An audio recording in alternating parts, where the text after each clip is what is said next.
Hello, welcome back. Today we got UFC 326 predictions. Holloway versus Oliveira for the BMF belt. We're gonna go through every single fight. I'm gonna give you my little rundown, my prediction, blah blah blah. And I feel like I just have to put this out there. It's a little off topic or whatever, but my favorite thing about ordering Chinese food, bro, or sushi or whatever, is getting the extra eel sauce and saving it and eating it and cooking it with chicken. That shit is so good, bro. I don't even know if it for real comes from a eel. You know what I'm saying? But that shit is so good, bro. So, just felt like I had to put that out there. I made that for lunch with some avocado and rice, and that shit was like... Sorry, getting too off topic, but first, fight of the night, we got Luke Fernandez versus Rodolfo Bellato. And, I'm going to go Luke Fernandez, probably... Oh my God. He's going to murder Rodolfo Bellato. I can see a first round finish here. I don't want Rodolfo Bellato to success in any way. I saw him fight live at UFC Atlanta and was immediately disappointed by his fluke. Not even fluke, but like fake. He got fake. He did get up kicked, don't get me wrong, but then he just fell back and faked that shit. I don't even know. You literally see the replay. He just looks at the ref and then goes out, bro. But we look at the stats here between the two. Go significant strikes, bro. Luke Fernandez has 32 landed per minute to Rodolfo Bellato's 5. All right, and 100% of the strikes that Luke Fernandez throws are significant to the 59 of Rodolfo Bellato. He absorbs 0 strikes per minute to Rodolfo to 5. To his 5. And he has 100% defense. Rodolfo Bellato is a can. No way he does anything to this guy. This is going to be my first fight of his. I don't know if he's coming from the Contender Series or if this is just just a normal debut, but I'm so excited for this. Definitely, this is a great fight to start the card. He's going to destroy Rodolfo Bellato. And if Rodolfo Bellato somehow just vets his way to a decision or survives, I'm going to be so disappointed, bro. It's going to be just boring. But next fight, we got Jung Young Lee versus Gaston Bolanos. Obviously, Ilia Topuria at home. Both coming off a loss. Obviously, sorry. Gaston probably has the better striking. He does have a 75% TKO KO whatever percentage to Jung Young Lee's 36%. They both are pretty mid. Yeah, when I was doing my research for this fight, I didn't really have to do much. I know both these guys, but it's this is really a pick'em, but not a good pick'em. This is who's gonna just survive basically, but do it better, if that makes sense. I guess one thing to point out here is Jung Young Lee has 72% takedown defense and Gaston or whatever has 100% takedown accuracy. So that's gonna be very interesting here. And I could see that maybe working in Gaston's favor of maybe getting a couple takedowns or a takedown, and that could just be the difference. He gets a takedown and gets some sort of controlling time. I could see this being pretty tit for tat unless Jung Young Lee somehow outboxes dude. But I don't even think that that's possible. I think it's gonna be, like I said, a pretty tit for tat. But my heart, I'm going to go Jung Young Lee by decision. I could be wrong. Probably going to be wrong, but that's what my heart says. Next one, we got Rafael Tobias versus DIORPIUM. This is his UFC debut, too. I'm pretty sure he's coming off of the Contender Series. Yeah, and I'm looking at his Tapology, bro. Bro. He's 14-1? Yeah, 14-1. Last win, rear naked choke. Win before that was a win. Leg kicks before that. Punches before that, won the decision before that, arm triangle choke before that, guillotine. Before that, his only loss, he lost the punches, but before that, he won the ground and pound. Before that, he won the rear naked choke. Dude, all these are finishes. All of these are finishes. I do not know much about Rafael Tobias, but just looking at his Tapology, I'm intrigued.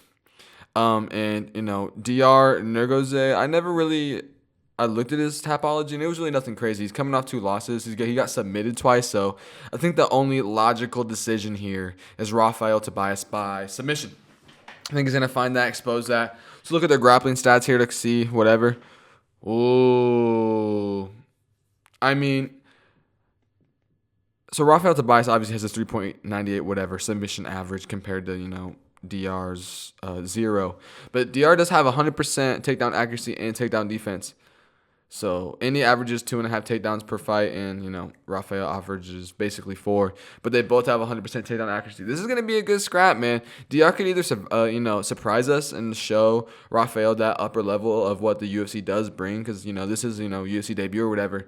But I'm gonna go with my heart. I'm gonna go Rafael Tobias by first or second round submission. I think maybe DR could like I said, show the levels to take it into the second round. But then I see Rafael Tobias just kind of conquering. Yeah, I'm going to go him by submission in the second round. Suma Darji versus Jesus Aguilar. This fight right here, I'm going to go with Suma Darji by KO or just a clean decision. This fight is going to be good. Don't get me wrong. I think it's going to be a great striking fight. Both of them don't really, go crazy grappling, except maybe Aguilar, but a little bit. He averages 1 takedown per fight, or 1.64, whatever it says here. But the takedown defense of Sumerdaji, or I don't know if I pronounced that right, is a 71% takedown defense. So that's pretty good. Jesus Aguilar also does average at least one submission attempt per 15 minutes. So maybe he could just lock up a submission and do it. I don't know though. But I'm gonna say with my heart, say Sumerdaji by second round, KO, TKO, or a clear decision. Now we go to the prelims. We got Cody Durden versus Nayam Jargal Tumendembarel from Mongolia. That's pretty sick. Not gonna lie. Obviously we love Cody Durden over here. Big, ATT supporter. Fuck with him. But this is gonna be obviously a flyweight fight. Blah blah blah. As I was doing this, I was looking at all their stats. Blah blah blah. They're pretty tit for tat. I'm not gonna lie. Like they both average around 3 takedowns. Cody basically has 4. Both have kind of similar takedown accuracy. Cody does have the better takedown defense, but I'm just gonna say Nayam Jargal does have 2.65 attempted submissions per 15 minutes to Cody Durden's 0.68. So we could definitely see a Nayam Jargal submission here. Yeah, that's what I'm going to go with. I'm going to go with him submitting Cody Durden. I want to just sit here and glaze Cody Durden, but I can't gaslight myself or you guys. Let's click on Cody's thing here. Let's go to his last couple fights. Lost. Yeah, he's 0-3 in his last 3. Oh my God. Yeah, I'm sticking with my gut. Sorry. Oh my God, it's so rude. Oh my God. Yeah, Nayam Jargal by submission. I'm going to go round 2 or 3. I can see it going and running a little bit. See, these guys seem they're pretty, neck and neck. Next one, we got Ricky Tercios versus Alberto Montes. And I'm not even going to lie. I think Ricky Tercios is going to get submitted here. I think it's going to be a good scrap, though. Ricky Tercios or whatever. Tercios definitely does have good grit and definitely has a good, he can survive and he can definitely, go tit for tat with you. But he does get a little emotional, which I think could catch him, put him in a position to catch him lacking to get a submission wrapped up on him if he gets taken down or something, like a scramble gone wrong or something, because, he's mad he got taken down. But significant strike-wise or their box striking-wise, Alberto kind of outdoes him with significant strikes. He does absorb a little bit more per minute, and they do kind of have the same amount of defense. And they also do kind of land the same amount per minute, but it's going to be a pretty tit for tat, but I think the grappling here from Alberto Montes will make the difference. He definitely probably will find the submission, but if Ricky Tercios can just keep on fighting that off, I bet he'll just lose by decision. So probably going to go Alberto Montes by... We go also another second or third round submission. Next one, we got Dante Johnson versus Cody Brundage. And, we go to the win by here. What does UFC put down? What are they thinking? It's 86% TKO to Dante Johnson to the 55% of Cody Brundage. Both of them basically suck at grappling, except Dante Johnson actually gets knocked down. So that could make the difference here. Maybe there's a power difference. Just look at them side by side, bro. Dante Johnson looks like he looks fucking wide, dude. Yeah. Cody Brundage actually does absorb 3s. I guess 3 good significant strikes per minute compared to Dante Johnson's 1.87. So obviously you could probably split that guard, maybe find the better, cleaner shots, outbox Cody Brundage a little bit. And Dante Johnson does have also 100% takedown accuracy and 80% takedown defense and 6 takedown averages per fight to Cody Brundage 1.87, bro. And averages at least 2 submission attempts per fight. So this one writes itself. I'm going to go Dante Johnson destroying Cody Durden. Sorry, not Cody Durden. Basically damaging up Cody Brundage. We tend to see that happen to Cody. Cody kind of slow down. Cody does bite down and still swings, so this could be a dogfight. Maybe Cody does fluke a fucking overhand KO over just like swinging crazy, but I think I see Dante Johnson basically neutralizing that. And say he does get rocked, I could see him just shooting, taking down Cody Brundage. Not to undermine Cody Brundage's wrestling. That actually is pretty decent. We saw how he's grapple with Bo Nichols. So, but yeah, I'm gonna go Dante Johnson, TKO. I'm gonna say in the second round. Does that make sense? I think that makes sense. Yeah, he's going to knock him down. See him in a clean combo. You know what I'm saying? The damage adds up. Cody's already kind of quitting his mind a little bit. Cody kind of wits, falls. And then Dante Johnson just follows up. I fuck with that. That sounds like a pretty entertaining fight to me. And then the featured prelim, we got Cody Garbrandt versus Zhao Long. Cody Garbrandt masterclass, obviously. I think this guy, if I'm not mistaken, this might be his UFC debut from the road to UFC. I'm probably definitely wrong. I'm so wrong. I am so wrong. Maybe. I don't know. No, I'm not wrong. But last 3 fights he lost by decision, won by KO in the 3rd round, and lost by split decision. Yeah, I think he's getting set up. I think Cody Garbrandt's going to have a fucking saucy day. I think he's going to look good in the 1st round and then kind of slow down in the next 2 rounds. But I think he will do enough striking-wise to make it clear for him to get the decision. I just can't put money on a Cody Garbrandt finish in 2026. You know what I'm saying? But obviously, we would love to see that. I saw Cody Garbrandt fight in Atlanta, bro. And me and my friend Alex, the one, shout out Alex again, by the way. He's the one who gave me that ticket for free. So I got to go to UFC Atlanta for free. What?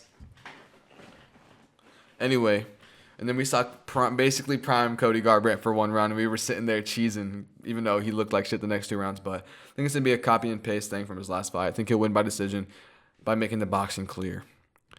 Main card, Gregory Rodriguez versus Bruno Ferreira. This is going to be a crazy scrap. This is like die or get killed type fight. Gregory Rodriguez, obviously, I mean, in his last fight, I'm pretty sure he fought RoboCop in his last fight. Let's actually double check that right there. Yeah, he fought RoboCop. Sorry, not RoboCop. Roman Kopylov. Jesus Christ. Yeah, I remember watching all the last 3 of these fights. He looked really good. I think Rodriguez is learning how to keep his composure and not just basically try to destroy in round 1 to, find that KO, which I don't think is even possible in this fight. I think Bruno Ferreira's chin is too good. He definitely eats shots and gets rocked and could get a little chicken leg, but I think he has good recovery in those moments. But this is obviously going to be some good Brazil-on-Brazil violence. They're both coming off a win. They're both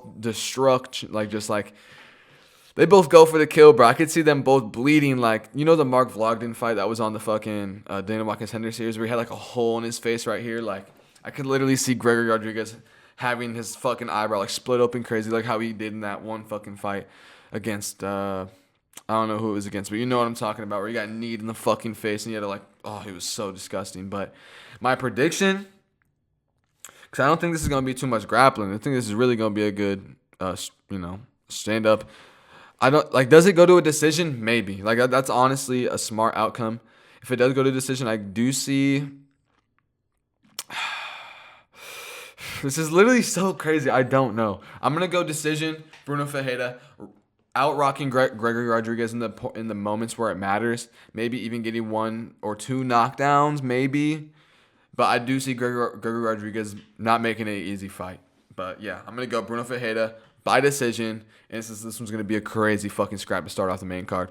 Next fight, Drew Dober versus Michael Johnson. This is, need I say more? Drew Dober going to, do what he got to do to Michael Johnson. Take him outside, But let's be real here. Is that Drew Dober beats every black guy thing going to really happen here? Or is Michael Johnson going to vet out? Because I don't know, Michael Johnson's been looking fucking crazy lately. What he did to Zell Huber, or was it Bahamondes? No, it was Zell Huber, bro. I think that might have been his last fight too, if I'm not mistaken, bro. Yeah, he destroyed Zell Huber. Destroyed fucking Azatar. I don't even know who that is. And one unanimous decision against Flowers. I don't know who that is either. But yeah, he's been looking crazy. Oh, and then I go down here and he lost to Jamie Malarkey by split decision in 2022. Anyway, let's just not do it here. I feel like I believe in the resurgence of Michael Johnson. I think I'm gonna take him over Drew Dober. Listen, I fuck with Drew Dober. I met him at UFC Iowa, bro. Well, look at the gram. We got a selfie or whatever, bro.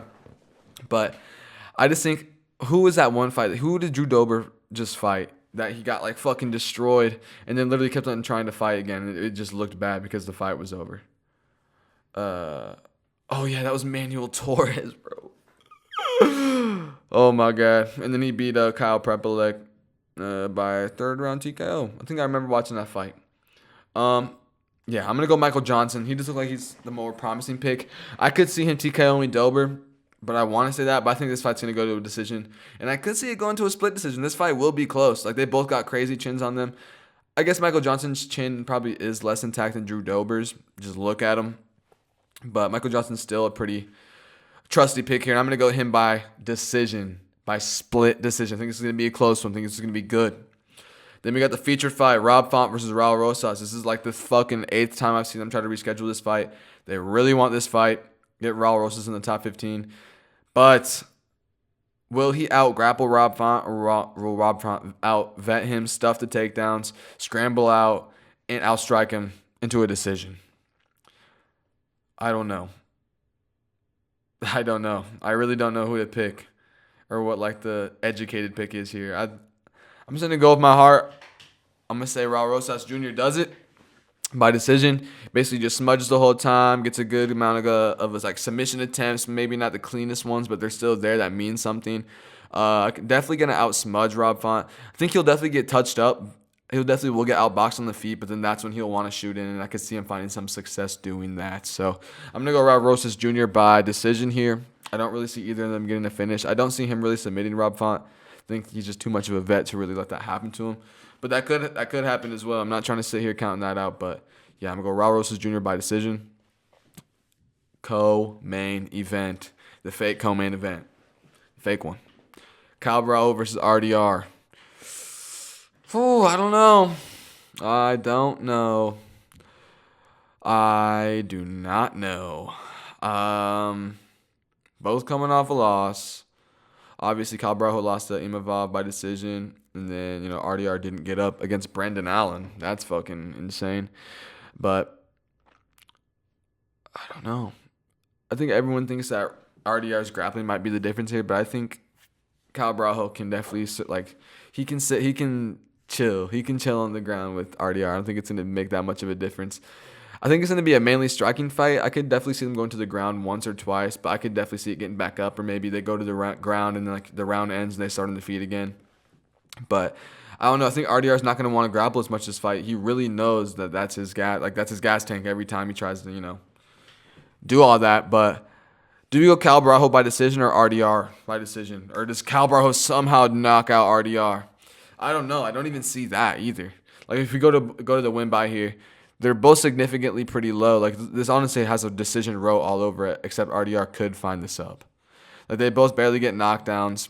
They both always, like, their average fight time is 14 minutes for Cal Bravo to the 13 minutes and 26 seconds of RDR. Like, this is definitely a decision. But who does it? I don't know. I could see a split decision, bro, where there's arguments for both sides. Like, maybe RDR has a little bit better of, like, grappling to Cal Bravo, just does better, like, maybe striking, lands the better shots, and maybe they count that more. But I think I'm going to go split decision Cal Bravo. That's what my gut is saying. I feel like this is necessary. Am I tripping? Cal Bravo by split decision. Come on. As I see it, yes. So, sticking with my gut. Cal Bravo by split decision. Then here we are. Now here we are at the main event. Charles Oliveira versus Max Holloway for the BMF belt.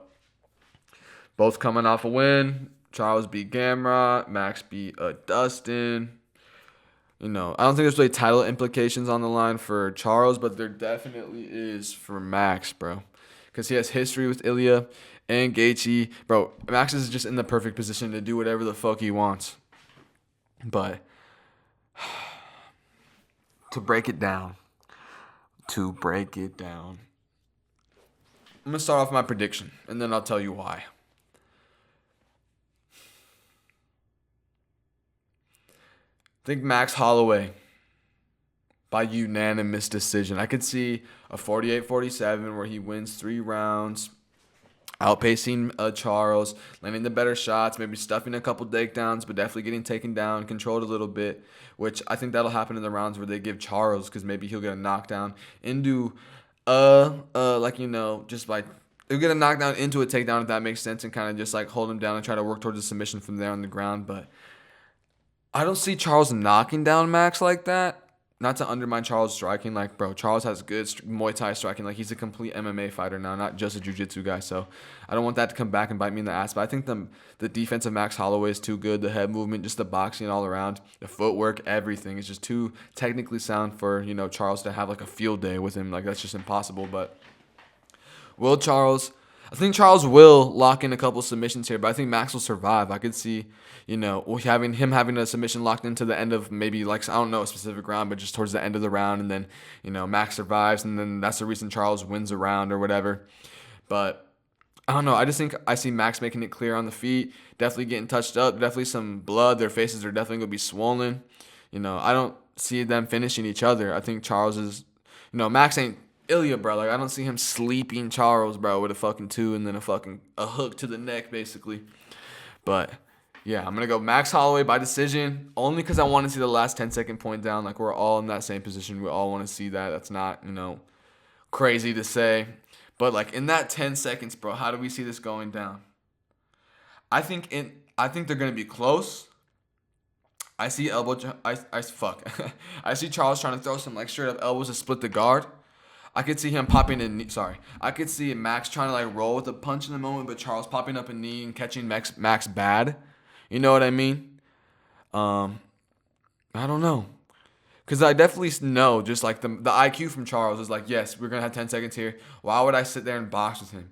I'll box him a little bit, throw good combos. Maybe, Charles throws a 2, Max slips it or whatever, tries to come back with an uppercut. Charles leans back, it misses. Charles throws a left hook, Max rolls, and that's when Charles throws a knee or something. Like, it's gonna be quick just basically that dirty boxing, clinching that. And I'm so excited to see those motions, bro, between them two. I really hope Charles knees Max up in the face, close, or just like tries to throw that flying knee. Grab the back of the head, boom, drops Max like crazy, TKOs in the last second. Imagine. That would be crazy. That's me thinking of this shit's like a WWE match, bro. But nah, I'm going to go Max Holloway by decision, making it clear. Cause this is going to be a close fight. This isn't going to be domination from either side. And I don't see a submission or, a finish. Like I said, I could see Charles getting knocked down. I could see Charles knocking down Max or rocking him, just wobbling him a little bit. Maybe not knocking him down per se, but rocking him good with like a hook or something, like a left hook. Max is a little bit rocked. Charles kind of goes in for a takedown and then gets it. So it's not technically a knockdown. It's kind of like punches into a takedown.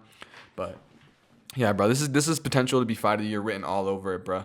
And I just hope to see a photo of Charles with a guillotine wrapped all up around Max, bro. Like literally feet crossed. Like I just hope to see that, just like a perfect image of that. But yeah, that's my prediction. Max Holloway by decision. Let me know if you guys fucked with all these, if I'm tripping about anything. I didn't, do crazy research to go try to watch too much fight footage, but I just read the Tapology. I think, I can get the picture or whatever, but yeah. I appreciate you guys for watching. Watch my predictions, blah, blah, blah. If y'all enjoyed, don't forget to like, comment, subscribe, you know what I'm saying. Thank you guys. You guys have a good day. Appreciate you.